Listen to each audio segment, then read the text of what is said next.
Woi, Tuhan kita jauh lebih besar dari masalah-masalah kita. Katakan amin.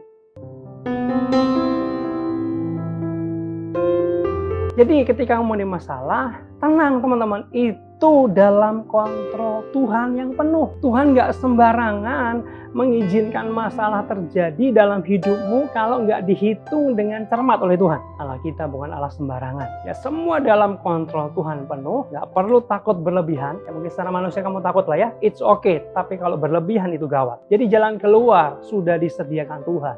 Katakan amin. Ya. Suatu hari saya pernah menghadapi 8 masalah raksasa dalam kehidupan saya.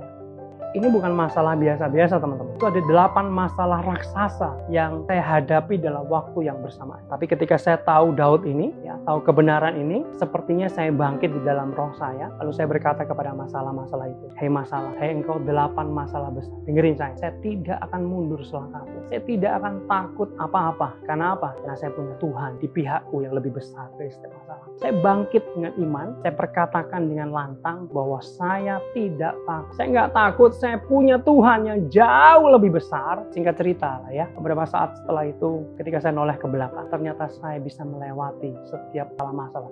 Bahkan saya bisa menghadapi dan memenangkan pertempuran masalah-masalah itu bersama dengan Tuhan yang luar biasa. Kalau hari itu saya bisa tampil sebagai pemenang, itu karena Tuhan beserta dengan saya. Dan hari ini saya mau ngomong sama kamu, ketika kamu menghadapi masalah, jangan takut apa-apa, punyalah iman yang kuat. Ya jangan goyah. Kalau kamu butuh iman yang kuat, kamu bisa cari firman-firman yang memberikan kekuatan supaya itu menguatkan kamu. Jangan dengerin musuh, jangan dengerin iblis yang selalu mengintimidasi dalam hidup kita. Mungkin kamu bisa dengan iman berkata, iblis tutup mulut kamu, ya dengarkan firman Tuhan saja. Amin.